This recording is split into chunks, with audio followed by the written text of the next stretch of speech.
An important part of fishing for a lot of people is eating their catch. It's a great way to enjoy wholesome, locally sourced food, and it's delicious.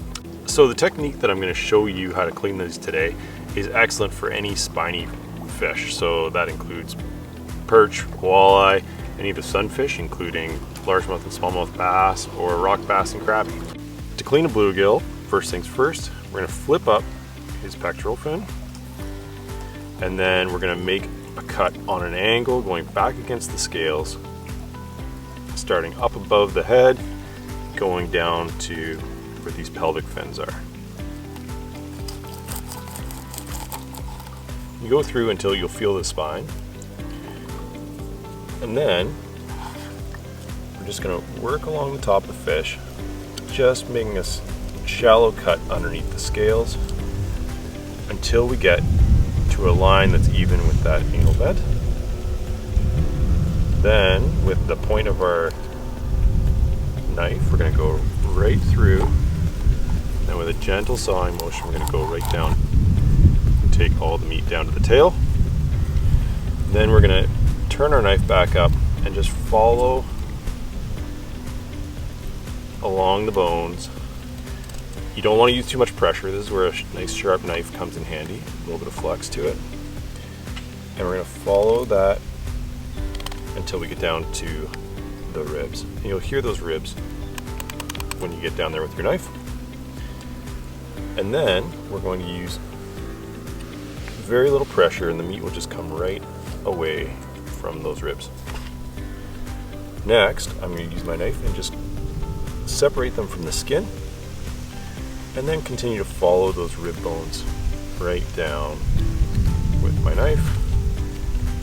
And then we're going to take the meat right off the side. And there's a perfect boneless fillet.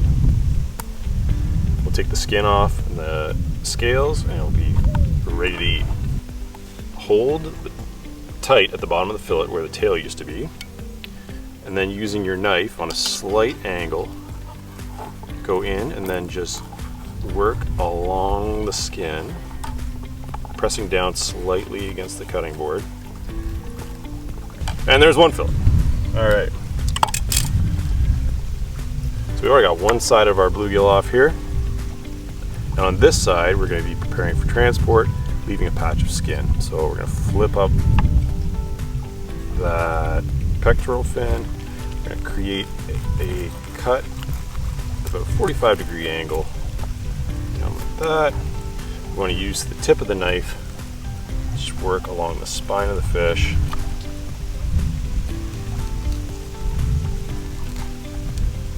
And then once we get in a line straight above that anal vent, we're going to poke right through, come out the other side, we're going to work down and get the meat all the way down the fish. Then using sort of long, gentle strokes, I'm just going to work that meat away from the bone, right down until you get to the rib cage.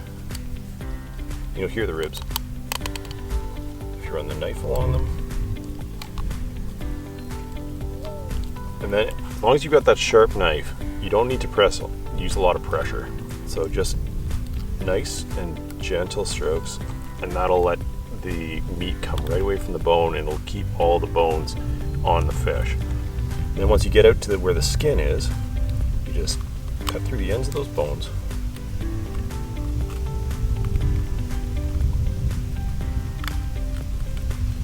And then follow those ribs down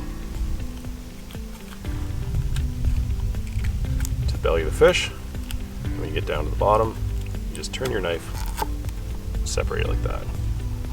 Now we're going to gently hold the fillet like this, and then we're going to use a gentle sawing motion down to the end. Now, since I'm going to be transporting these afterwards, I need to leave some skin on each of the fillets. So I'm going to turn my knife down towards the cutting board like this, apply some gentle pressure, and then a patch of skin will stay nicely the fish so it's identifiable. And when you go to transport, every fillet should have a piece on it. For more fishing tips, visit ontario.ca/learn to fish.